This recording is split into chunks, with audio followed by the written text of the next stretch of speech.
SDV news కి స్వాగతం. ముందుగా ఈనాటి ముఖ్య అంశాలు. ఏపీ డిప్యూటీ సీఎంగా పదవీ బాధ్యతలు స్వీకరించిన జనసేన అధినేత పిఠాపురం ఎమ్మెల్యే కొణిదెల పవన్ కళ్యాణ్ నేడు వివిధ శాఖల అధికారులతో సమీక్షించనున్న పవన్ కళ్యాణ్. ఏపీ నూతన అసెంబ్లీ తొలిసారి సమావేశం. జూన్ 21 నుండి ఏపీ అసెంబ్లీ సమావేశాలు జరగనున్నాయంటూ స్పష్టం చేసిన కూటమి ప్రభుత్వం.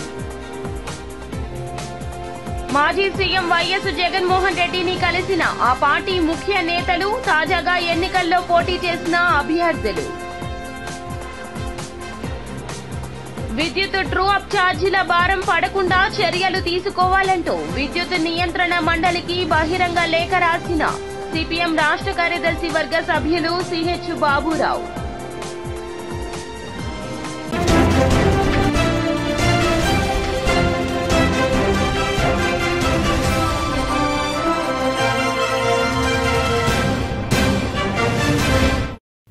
ఇక డీటెయిల్స్ చూస్తే ఏపీ డిప్యూటీ సీఎంగా బాధ్యతలు స్వీకరించారు జనసేన అధినేత కొణిదెల పవన్ కళ్యాణ్.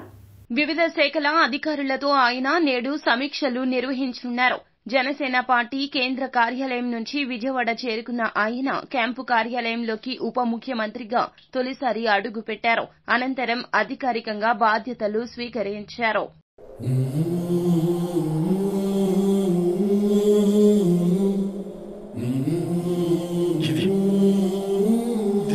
మాత్రమే నీకు ఇవ్వగలం.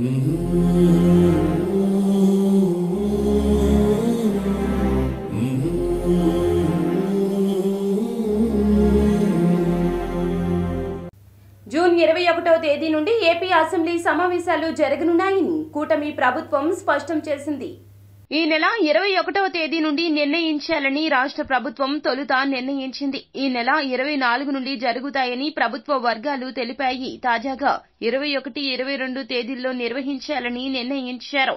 ఈ సమావేశాల్లో సభ్యుల ప్రమాణ స్వీకారం, శాసనసభ స్పీకర్, డిప్యూటీ స్పీకర్ ఎన్నిక జరగనుంది. శాసనసభ స్పీకర్ గా ఎమ్మెల్యే చింతకాయల అయ్యన్న పాత్రుడికి అవకాశం ఇవ్వాలంటూ కూటమి అధిష్టానం నిర్ణయించింది. ఉపసభాపతి, చీఫ్ విప్ పై ఇంకా స్పష్టత రావాల్సి ఉంది. తాడేపల్లి క్యాంపు కార్యాలయంలో ఇటీవల ఎన్నికల్లో పోటీ చేసిన నేతలు, పార్టీ ముఖ్య నేతలు మాజీ సీఎం జగన్మోహన్ రెడ్డిని కలిశారు. వైఎస్ జగన్ ను కలిసిన వారిలో అదీప్ రాజు, తిప్పల నాగిరెడ్డి, పొన్నాడ సతీష్, కోలగట్ల వీరభద్రస్వామి, సింహాద్రి చంద్రశేఖర్, ఆదిమూలపు సతీష్, బైరెడ్డి సిద్ధార్థరెడ్డి, కోట్ల హర్షవర్ధన్ రెడ్డి, లబ్బి వెంకటస్వామి, తిరుపతిరావు, బొత్స అప్పల నర్సయ్య, అప్పల నాయుడు తదితరులు ఉన్నారు. విద్యుత్ ట్రూ అప్ ఛార్జీల భారం పడకుండా చర్యలు తీసుకోవాలంటూ సిహెచ్ బాబురావు విద్యుత్ నియంత్రణ మండలికి బహిరంగ లేఖ రాశారు. పారదర్శకత, పూర్తి సమాచారంతో విద్యుత్ నియంత్రణ మండలి బహిరంగ విచారణ జరపాలన్నారు. మండలి సమావేశాల్లో భౌతికంగా ఆన్లైన్లో పాల్గొనే అవకాశం కల్పించాలన్నారు. విద్యుత్ నియంత్రణ మండలి కార్యాలయాన్ని 2024 జూన్ 1 నుండి కర్నూలుకు మార్చారని, అత్యధిక సంఘాలు భాగస్వాముల్లో దీనిలో పాల్గొనే అవకాశం కలగడం లేదన్నారు. కానీ విద్యుత్ ఛార్జీలు, సర్దుబాటు ఛార్జీలు, ప్రజల మీద భారాలు, విధి విధానాలు చర్చించడానికి ప్రతి అంశం మీద విచారణ జరగాలి, అభ్యంతరాలు తీసుకోవాలి. ఈ ప్రక్రియ హైదరాబాద్లో జరిగితే రాష్ట్రంలో ఉన్న అన్ని ప్రాంతాల నుంచి పాల్గొనలేకపోయారు. ఇప్పుడు కూడా కర్నూలులో జరిపినా పాల్గొనలేరు. అందుకే అటు భౌతికంగాను అలాగే వర్చువల్గా ఆన్లైన్లో కూడా జరిపితే అత్యధిక మందికి పాల్గొనడానికి, వివిధ ప్రాంతాల వారు కూడా పాల్గొనడానికి అవకాశం ఉంటుంది. అందుకే సిపిఎం తరఫున విద్యుత్ నియంత్రణ మండలికి దీని మీద లేఖ రాశాం. అదే కాదు, సర్దుబాటు ఛార్జీల పేరుతో 7,200 కోట్ల రూపాయలు 2022-23 సంవత్సరానికి సంబంధించి అదనపు భారాలు మోయటానికి ప్రతిపాదనలు సిద్ధంగా ఉన్నాయి. దీని మీద వెంటనే విచారణ జరపాలి, దాన్ని తిరస్కరించాలి, ప్రజల మీద భారాలు వేయకుండా చూడాలని సిపిఎంగా కోరుతా ఉన్నాం. ఇందులో హిందూజా లాంటి కంపెనీలకి అప్పనంగా 1200 కోట్ల రూపాయలు అడ్డగోలుగా కట్టబెట్టారు. ఇటువంటి అంశాలు కూడా ఉన్నాయి. వీటన్నిటినీ కూడా అనేక సార్లు అభ్యంతరాలు తెలియజేశాం. అయినా ఏకపక్షంగా చెల్లింపులు చేశారు. దాన్ని వాళ్ళు మళ్ళీ జనం మీద వేయడానికి ప్రయత్నం చేస్తున్నారు. పెద్ద నెమలిపురి గ్రామం వద్ద ఆయిల్ ట్యాంకర్ బోల్తా పడిన ఘటన చోటు చేసుకుంది. ప్రజలు ఆయిల్ కోసం ఎగబడ్డారు. స్థానిక పోలీసులు ఆయిల్ ట్యాంక్ ను పక్కకి తప్పిస్తున్నారు. కిలోమీటర్ల మేరకు ట్రాఫిక్ జామ్ అయ్యింది.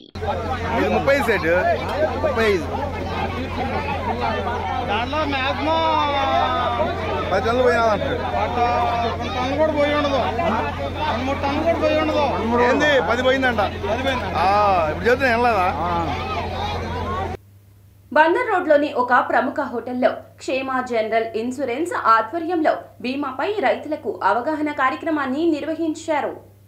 అనంతరం ఏర్పాటు చేసిన విలేకరుల సమావేశంలో ఆ సంస్థ chief underwriting officer C V కుమార్తో ఆయన మాట్లాడుతూ ఆంధ్ర, తెలంగాణ 2 తెలుగు రాష్ట్రాలకు చెందినటువంటి రైతులకు క్షేమ జనరల్ ఇన్సూరెన్స్ ఆధ్వర్యంలో సుకృతి పేరుతో ఎకరానికి 499 రూపాయలకే బీమా సౌకర్యాన్ని తీసుకురావడం జరిగిందన్నారు.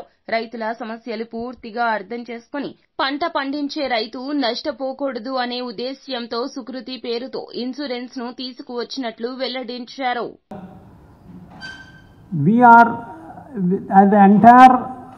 Insurance process is only through digital app. We have a Kshema app which can be downloaded from your Play Store. You can use that. It's very user friendly. In very few steps the farmer can get himself insured, and where we know that farmers are unable to do, there is a provision that we have a point of sale persons appointed throughout the country. In our AP also we have many point of sale persons appointed. So you can reach out to any of the point of sale person who will also help you to insure your farm, or even we have our toll free number where you can call the toll free number, and our team in the call center will guide the farmer how to insure his crop. So without going anywhere, just being in his own village, the farmer can insure his farm without any problem, and the payment also can be made in online.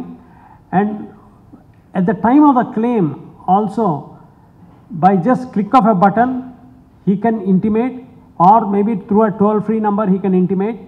The moment he intimates, based on the geotagging of the farm which is insured, our remote sensing team will check through the will do the analysis. We have our inbuilt algorithms which run, and we decide or we estimate the claim, and we inform the farmer about the claim amount which he is going to receive. So the entire process should not take more than 48 hours. This is our TAT for claim settlement, and we are trying to see how best we can improve this. Malabar gold and diamonds తన విజయవాడ షోరూంలో mind diamonds షోని ప్రారంభించింది. నేటి నుండి ఈ నెల 23వ తేదీ వరకు జరగనుంది. ఈ వజ్రాభరణాల ప్రదర్శనను డాక్టర్ వేమూరి లాస్య ప్రారంభించారు. ఈ సందర్భంగా ఆమె మాట్లాడుతూ బంగారం, డైమండ్స్ కొనుగోలుదారులకు నమ్మకమైన జ్యువెలరీ బ్రాండ్ మలబార్ గ్రూపుగా ఉందన్నారు. నేడు ప్రారంభించిన ఈ డైమండ్ షోలో రోజు ధరించే నగలు, వివాహ ఆభరణాలు, లైట్ వెయిట్ ఆభరణాలు, పురుషుల ఆభరణాలు మరియు ప్లాటినం ఆభరణాల సముదాయాన్ని అందిస్తున్నారన్నారు. వినియోగదారులు కొనుగోలు చేయాలి అనుకునే బంగారం విలువలో 5% ముందుగా చెల్లించి అడ్వాన్స్ బుకింగ్ సదుపాయాన్ని పొందవచ్చన్నారు. తద్వారా భవిష్యత్తులో పెరిగే బంగారం ధరల నుంచి లబ్ధి పొందవచ్చంటూ సూచించారు. ఈ ఆఫర్ ద్వారా నగలు కొనుగోలు చేసిన వారు బుక్ చేసిన రోజు ధర లేదా కొనుగోలు చేసిన రోజు ధర ఏ ధర తక్కువగా ఉంటే ఆ ధర చెల్లించే సదవకాశం ఉందన్నారు. నేను డాక్టర్ లాస్యా అండి, ENT సర్జన్. ఇవాళ మలబార్ డైమండ్స్కి వచ్చాను. యాక్చువల్లీ డైమండ్ షో కోసం వచ్చాము. జూన్ 18 to 23 జరుగుతుంది. ఇక్కడ అన్ని రకాల కలెక్షన్స్ ఉన్నాయండి. Diamond jewellery, bridal jewellery, everyday collections, men's jewellery అన్నీ ఉన్నాయి. ఇక్కడ డైమండ్ క్వాలిటీ కూడా చాలా బాగుంటుంది. Each and every diamond 28 times quality check ఉంటుంది. And they also provide GIA and IGA certifications. So please diamond షోకి విజిట్ చేయండి. అండ్ ఈ డైమండ్ షో స్పెషాలిటీ ఏంటంటే నంబర్ ఆఫ్ మోడల్స్ ఎక్కువ ఉంటాయి ఇక్కడ. So please kindly visit. Thank you. Good evening అండి, అందరికీ నమస్తే. సో ఈరోజు మలబార్ గోల్డెన్ డైమండ్స్లో డాక్టర్ లాస్య గారి చేతుల మీదుగా మనం డైమండ్ షోని లాంచ్ చేయడం జరిగింది. సో ఈ షో ఏంటంటే మనకి ఈ మంత్ 18 నుంచి 23 వరకు ఈ షో అవైలబుల్ ఉంటుంది అన్నమాట. సో దీంట్లో మనకి ఏంటంటే నెంబర్ ఆఫ్ డిజైన్స్ కానీ, మోడల్స్ కానీ, కలెక్షన్ కానీ చాలా వెరైటీస్ ఉంటాయి. సో ఎస్పెషల్లీ ఏంటంటే వెడ్డింగ్ జ్యువెలరీ లైట్ వెయిట్లో కానీ, డైమండ్స్లో స్టార్టింగ్ ప్రైస్ నుంచి మనకి 1 lakh నుంచి నెక్లెసెస్ ఉన్నాయన్నమాట. సో మనకి ప్రతి diamond, each diamond 28 internal seconds జరిగిన తర్వాత మన స్టోర్ రావడం జరుగుతుంది. సో మనం ది బెస్ట్ హెచ్ఐడి, మనం హాల్మార్క్ గోల్డ్ కూడా మనం ప్రొవైడ్ చేస్తున్నాం. ప్లస్ ఐజీఐజీ సర్టిఫికేట్స్తో మనం డైమండ్ అనేది సేల్ చేయడం జరుగుతుంది. సో ఏంటంటే మన నార్మల్గా ఉన్న కలెక్షన్ కంటే డబుల్ ఆఫ్ కలెక్షన్ మన డిస్ప్లే ఉంటుంది. సో విజయవాడ నగర ప్రజలందరూ ఈ అవకాశాన్ని సద్వినియోగం చేసుకుంటారని మనస్ఫూర్తి కోరుకుంటున్నాను. థ్యాంక్స్ అండి.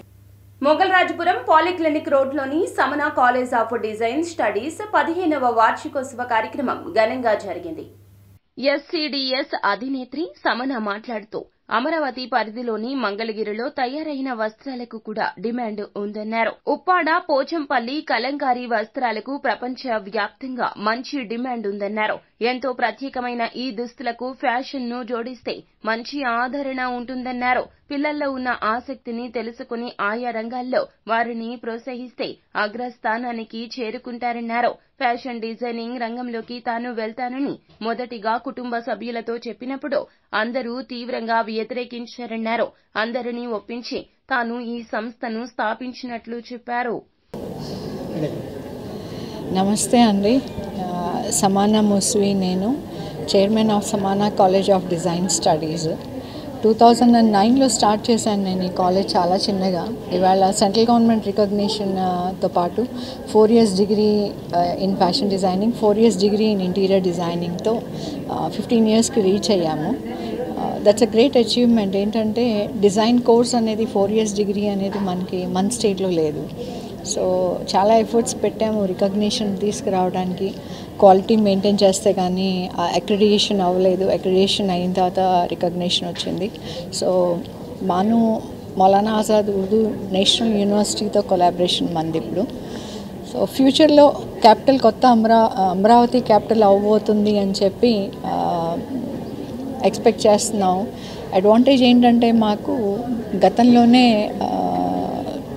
చంద్రబాబు నాయుడు గారితో మాట్లాడడం జరిగింది. ఆయన స్కిల్ డెవలప్మెంట్ ప్రోగ్రామ్స్కి ప్రోత్సహిస్తున్నాం, తప్పకుండా చేస్తాం అని చెప్పి కమిట్మెంట్ ఇవ్వడం జరిగింది. సో ఇప్పుడు మాకు కావాల్సింది ఏంటంటే డిజైనర్స్ ఇంకా ఊరు దాటి బయటకు వెళ్లకుండా ఇక్కడే డిజైన్ హబ్స్, టెక్స్టైల్ పార్క్స్ కడితే డిజైనర్స్కి ఇక్కడ ఉన్న లోకల్ వీవర్స్ని సపోర్ట్ చేసుకుంటూ లోకల్ టాలెంట్ని బయటికి తీసుకొస్తే ఆ స్కిల్ వాళ్ళని ఇన్వైట్ చేస్తే డెఫినెట్గా వీవర్స్కి, డిజైనర్స్కి అందరికి కలిపి ఈ ప్లాట్ఫామ్ హెల్ప్ చేస్తుంది. బయటికి వెళ్ళి హైదరాబాద్ కానీ, చెన్నై కానీ, బెంగళూరు కానీ ఈ లోవర్ మిడిల్ క్లాస్ ఫ్యామిలీస్ వీళ్ళు కష్టపడి ఇద్దరిద్దరు పేరెంట్స్ సంపాదించి మళ్ళీ పిల్లలు సంపాదిస్తే హాస్టల్స్కి నెలకి 10,000, 15,000. కూటమి మంత్రివర్గ కూర్పులో బీసీలకు అన్యాయం జరిగిందని బీసీ యువజన సంఘం నేత రాజశేఖర్ ఆవేదన వ్యక్తం చేశారు. గాంధీనగర్ ప్రెస్ క్లబ్ లో ఏర్పాటు చేసిన విలేకరుల సమావేశంలో బీసీ యువజన సంఘం నేత రాజశేఖర్ మాట్లాడుతూ కూటమి ప్రభుత్వం ఏర్పాటు చేసిన మంత్రివర్గంలో బీసీలకు తగిన గుర్తింపు కలగలేదన్నారు. బీసీలకు తీరని అన్యాయం చేశారన్నారు. బీసీలకు జరిగిన అన్యాయంపై జనసేన, టీడీపీ, బీజేపీ పార్టీలో పునరాలోచన చేయాలంటూ డిమాండ్ చేశారు. జనసేన పార్టీలోకి బీసీలు మంత్రులుగా పనిచేయడానికి పనికి రారా అంటూ ప్రశ్నించారు. అందర్నీ ప్రశ్నిస్తాను అన్న పవన్ కళ్యాణ్ దీనిపై సమాధానం చెప్పాలన్నారు. కొత్తగా రాష్ట్ర ప్రభుత్వం ఏర్పడింది. అలాగే మంత్రివర్గం కేటాయింపు, కూర్పు కూడా జరిగింది. ఈ మంత్రివర్గ కూర్పులో కూడా సాంప్రదాయ బీసీ కులాలకు అన్యాయం జరిగింది. ఈ విషయాన్ని కూటమి, ముఖ్యంగా తెలుగుదేశం పార్టీ, జనసేన, బీజేపీ పార్టీలు గుర్తించాలి. ఏవో 1-2 బీసీ కులాలకు పదవులన్నీ దోచిపెడితే మొత్తం బీసీ కులాలకు న్యాయం జరిగినట్లు కాదు. ఈ విషయాన్ని ఈ రాజకీయ పార్టీలు గుర్తించాలి. అంతేకాదు మరొక విషయం, ఈరోజు జనసేన పార్టీ బీసీ కులాలకు పెద్ద ఎత్తున అండగా ఉన్నాం, మేము బీసీల కోసం పాటుపడతామని చెప్పిన జనసేన పార్టీ ఈరోజు మొత్తం 21 సీట్లలో 11 సీట్లు తన సొంత సామాజిక వర్గానికి కాపు కులస్తులకు కేటాయించుకుంది. ఇవి పోను మంత్రివర్గం నుంచి జనసేన పార్టీ ముగ్గురిని ప్రతిపాదిస్తే ముగ్గురు కూడా ఇద్దరు కాపు సమాజానికి చెందినవారు కాక, పవన్ కళ్యాణ్ దుర్గేష్ కాపు సమాజానికి చెందినవారు కాక, నాదెండ్ల మనోహర్ గారు కమ్మ సమాజానికి చెందినవారు. అంటే జనసేన పార్టీలో ఎమ్మెల్యేలై గెలిచిన ముగ్గురు అభ్యర్థులు, బీసీ ముగ్గురు అభ్యర్థులు కూడా మంత్రివర్గానికి లేదా మంత్రి పదవి చేయడానికి అర్హులు కాదా? ఈ పదవులు ఇచ్చే విషయంలో కానీ లేదంటే క్యాబినెట్ కూర్పులో కానీ ఒక బీసీ సంఘాలకి పూర్తి స్థాయిలో న్యాయం చేయట్లేదనేది మేము ముందు నుంచి కూడా చెప్తూనే ఉన్నాం.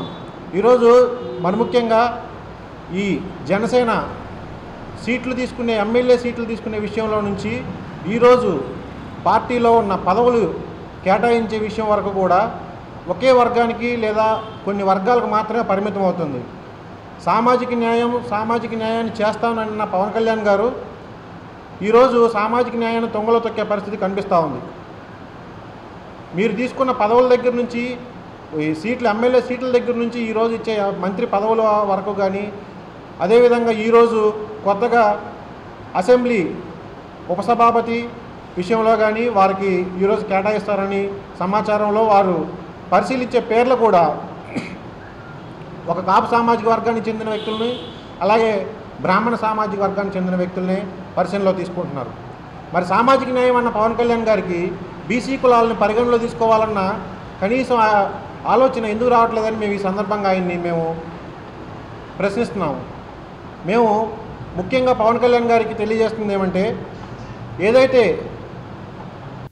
రాష్ట్రానికి ప్రత్యేక హోదా ఇవ్వాలంటూ ప్రత్యేక హోదా సాధన సమితి చైర్మన్ తోట సంగమేశ్వరరావు కేంద్ర ప్రభుత్వాన్ని డిమాండ్ చేశారు.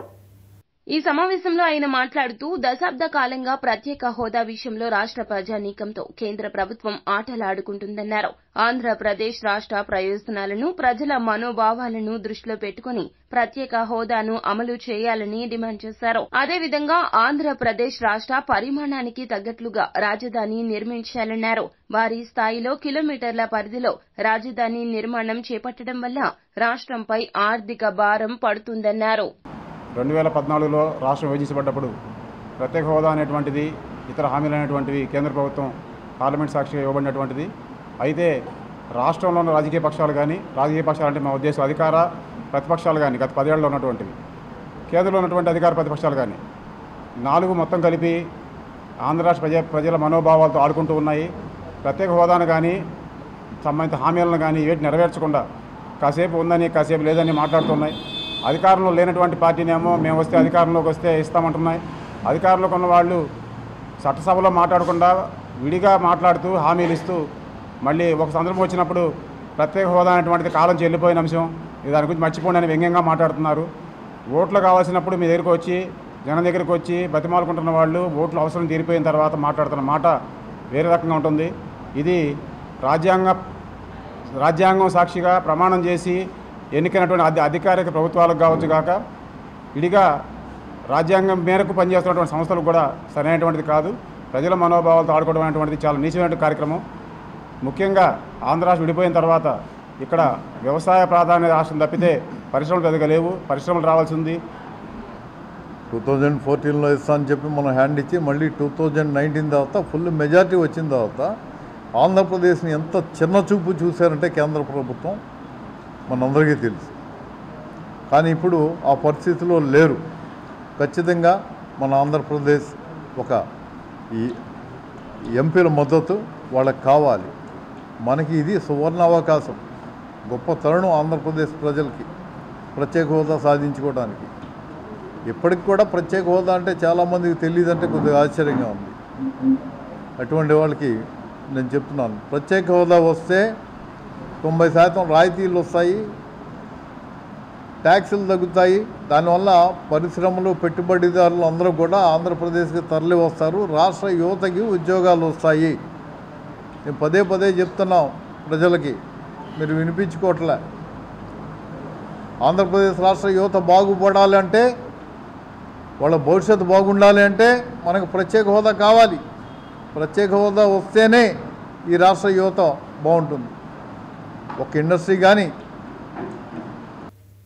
వార్తలు ముగించే ముందు ముఖ్య అంశాలు మరోసారి. ఏపీ డిప్యూటీ సీఎంగా పదవీ బాధ్యతలు స్వీకరించిన జనసేన అధినేత పిఠాపురం ఎమ్మెల్యే కొణిదెల పవన్ కళ్యాణ్ నేడు వివిధ శాఖల అధికారులతో సమీక్షించనున్న పవన్ కళ్యాణ్. ఏపీ నూతన అసెంబ్లీ తొలిసారి సమావేశం. జూన్ 21 నుండి ఏపీ అసెంబ్లీ సమావేశాలు జరగనున్నాయంటూ స్పష్టం చేసిన కూటమి ప్రభుత్వం. మాజీ సీఎం వైఎస్ జగన్మోహన్ రెడ్డిని కలిసిన ఆ పార్టీ ముఖ్య నేతలు, తాజాగా ఎన్నికల్లో పోటీ చేసిన అభ్యర్థులు. విద్యుత్ ట్రూ అప్ ఛార్జీల భారం పడకుండా చర్యలు తీసుకోవాలంటూ విద్యుత్ నియంత్రణ మండలికి బహిరంగ లేఖ రాసిన సిపిఎం రాష్ట్ర కార్యదర్శి వర్గ సభ్యులు సిహెచ్ బాబురావు. ఎస్డివి న్యూస్ సమాప్తం. నమస్కారం.